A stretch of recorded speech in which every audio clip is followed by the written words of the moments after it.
Hello everyone, let's get started. Today we're going to be talking about our very last lecture topic of the semester, which is the autonomic nervous system.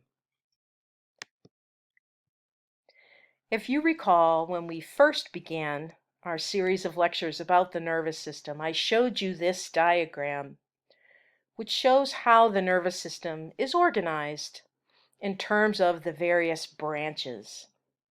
We said that the very first thing we do when we classify the parts of the nervous system is we break it into two. We break it into the central nervous system and the peripheral nervous system. The central nervous system over here on the left contains both the brain and the spinal cord. Everything else is part of the peripheral nervous system. We know that the peripheral nervous system has both afferent branches, information coming toward the central nervous system, and efferent branches, information being carried away from the central nervous system. We've also talked about how we can break down the peripheral nervous system into a somatic side and an autonomic side. We said that this term somatic should make us think of voluntary, and autonomic should make us think of involuntary. There are afferent and efferent nerves that are part of the voluntary side. There are afferent and efferent nerves in the autonomic or involuntary side. What we're going to be talking about today is at the very bottom of the chart. We're going to talk about the efferent or the motor side of the autonomic nervous system, because this side has both sympathetic and parasympathetic divisions, and those will be the focus of our talk today. There are some important vocabulary terms that I'm going to be introducing today that we need to be familiar with. One is this term viscera. We've been using the word throughout the semester, but up until today we really haven't defined it. I want you to think of the viscera as being the soft internal organs inside the human body that are located in both the thoracic and the abdominopelvic cavities. Now, I say soft because there are, of course, other organ systems inside the body that are not soft. There is, as you know, a skeletal system that contains bones. But when we talk about viscera, we're talking about these soft organs that are located inside the thoracic cavity and inside the abdominopelvic cavity. So these are the organ systems of the cardiovascular, the respiratory, the gastrointestinal, the urogenital, and the endocrine system. Now, when it comes to viscera, there are both hollow viscera and there are solid viscera. We've talked a little bit about this because we talked about how hollow organs are lined with epithelial tissue. We've also said that hollow viscera have smooth muscle inside of their walls. So I want to introduce this concept of layers that are found in the hollow viscera. The innermost layer, the layer that faces the internal cavity of that organ, is referred to as the Tunica Mucosa. Tunica just means layer. This mucosal layer is where you find epithelial tissue. So epithelial tissue lines the stomach, the intestines, the lungs, the bladder, and so on. All of those hollow viscera. Underneath that epithelial layer, there is a layer of connective tissue, and that gets the name tunica submucosa, or beneath the mucosa. Below that layer, you find the tunica muscularis. That's the smooth muscle layer that is under involuntary nervous system control. And finally, there's the outermost layer that surrounds the viscera. This is referred to as the Tunica Serosa. This is a fibrous connective tissue layer.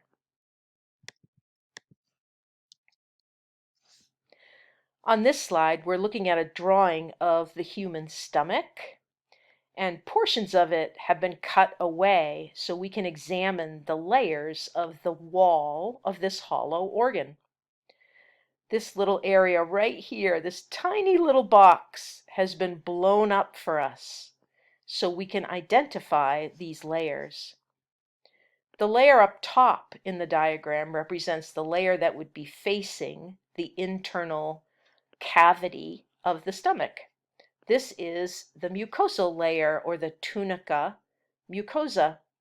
As we've talked about briefly this semester, this is epithelium and lots of glands that secrete hydrochloric acid into the stomach. Tunica Mucosa, epithelium. Below that, there's a layer of connective tissue called the Tunica Submucosa. Below that, there is an extensive layer of smooth muscle in the Tunica muscularis.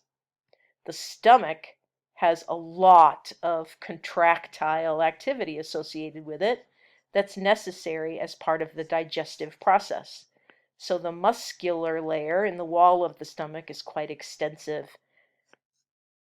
Below all of this muscle, there is the final layer, which is the Tunica serosa. That too is connective tissue.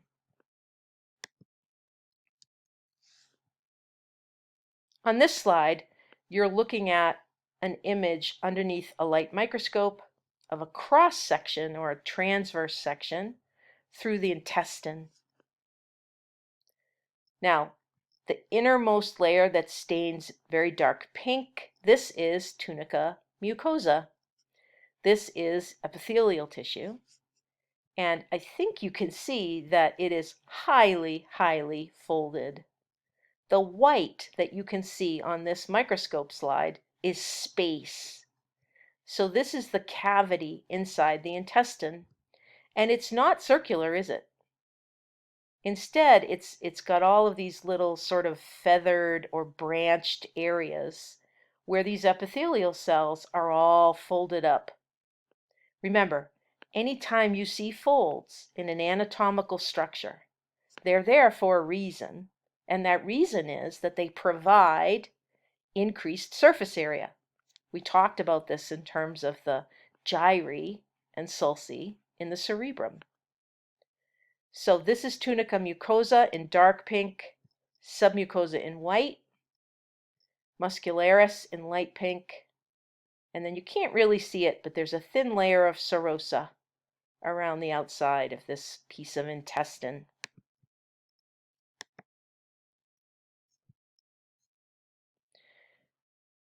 So when it comes to the autonomic nervous system, one of the things we have to have an understanding of is where the effector cells are located.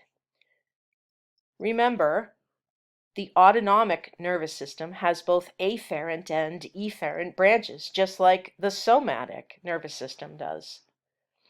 And just as we talked about on the somatic side with regard to skeletal muscle, on the autonomic side, there's also muscle, but this muscle is smooth. This muscle is under involuntary control. In addition to the smooth muscle, there are also lots and lots of glands that are under involuntary or autonomic control. So, viscera inside of the thoracic and abdominal pelvic cavities, as we've said, and as we've talked about now, in both the tunica muscularis, that's where the smooth muscle is located, and the tunica mucosa, that's where the glands are located. But it's not just these viscera that are effector cells on the autonomic nervous system. There are also some structures in the body wall that are under involuntary or autonomic control. The blood vessels are also under autonomic control. They too have a tunica muscularis in them. And finally, as we talked about when we discussed the integument, there are sweat glands and arrector pili muscle, which is a type of smooth muscle located in the integument that's under involuntary control. At the bottom of the slide, there's something really important to note. These effector cells that are located throughout all of this viscera, they don't depend upon the autonomic nervous system in order to function. Instead, this autonomic input is adjusting the activity of this viscera according to changing needs in the body. In other words, the stomach, the intestine, the bladder, the pancreas, these are viscera that are going to do their jobs with or without autonomic supply coming in. They don't rely on the autonomic nervous system, in other words, to do their basic jobs.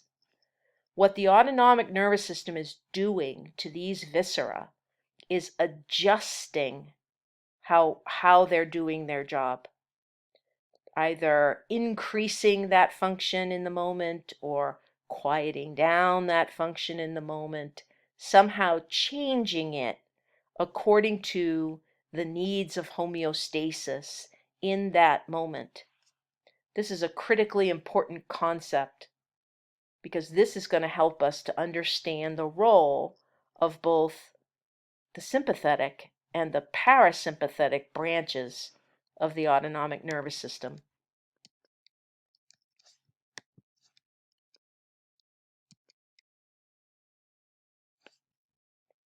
The autonomic nervous system is responsible for a type of reflex that we call a visceral reflex. Remember, we talked about spinal cord reflexes. We said that there are times when information coming in from tendons and ligaments and muscles and so on can be received by the spinal cord and integrated and generate a response without any input from the higher centers of the brain. We called that a spinal reflex. There are also visceral reflexes that the autonomic nervous system is responsible for, but these are different. In visceral reflexes, both the spinal cord and the brain can be involved. But some of these reflexes don't involve the central nervous system at all, because there are structures referred to as enteric ganglia, and these enteric ganglia are capable of integration of information. So there are ganglia, and remember, we defined ganglia as being groups of neuron cell bodies that are in the peripheral nervous system.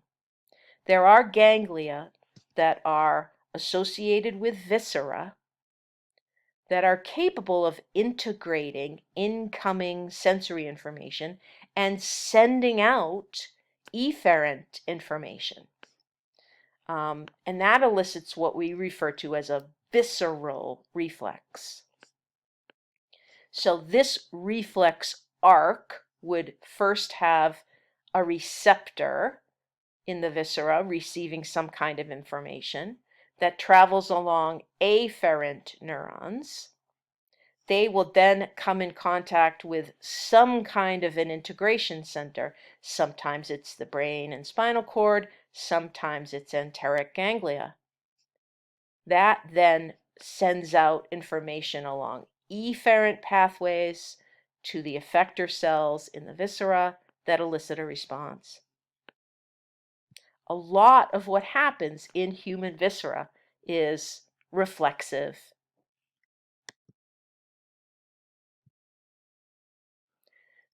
So let's move on now and talk about the autonomic nervous system in terms of its two subsystems, its two branches, what we call the sympathetic and the parasympathetic divisions. We've mentioned these just briefly in previous lectures. We said that the sympathetic division is often what's referred to as the fight or flight side of the autonomic nervous system. And the parasympathetic division is sometimes referred to as the feed and breed side of the autonomic nervous system. Another way to think about these two divisions is that the sympathetic side is the stressed side, and the parasympathetic side is the relaxed side. Now, when I use this word stress, I don't mean stress in the way that it's used in common language. I mean stressed in terms of increased alertness, increased activity, increased heart rate, increased blood pressure, increased respiratory rate, increased blood glucose concentration, increased blood flow to the muscles. It's an overall system-wide alertness, and that's what we often refer to in physiology as stress.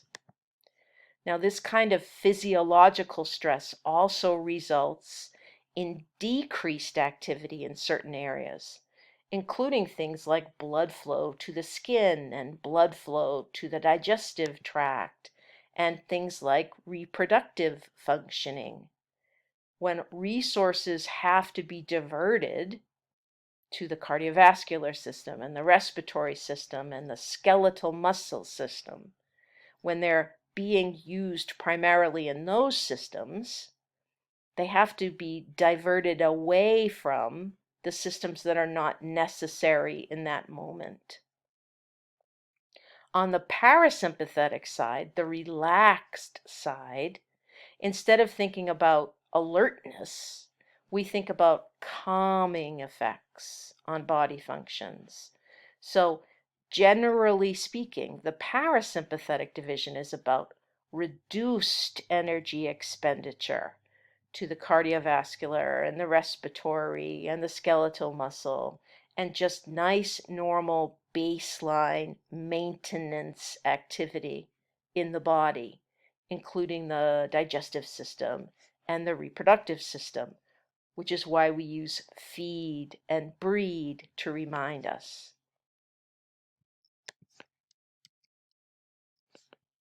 On this slide, there's an awful lot of information, and there's really nothing for you to learn on this slide. I just put it in because I want to show you the primary locations for the sympathetic and the parasympathetic divisions of the autonomic nervous system. There is a series of ganglia that are closely associated with the spinal cord that are sympathetic in nature. And what they're showing us over here on the right side are the types of effects that all of these various sympathetic ganglia impact. So things like dilating the pupil so that more information can be gathered from the eyes during that stressed, alert period. An inhibition of salivation. We don't need to digest food right now. We're in an alert, stressed state.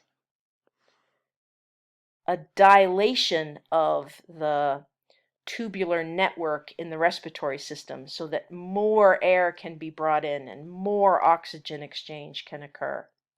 An accelerated heart rate. Inhibition of digestion.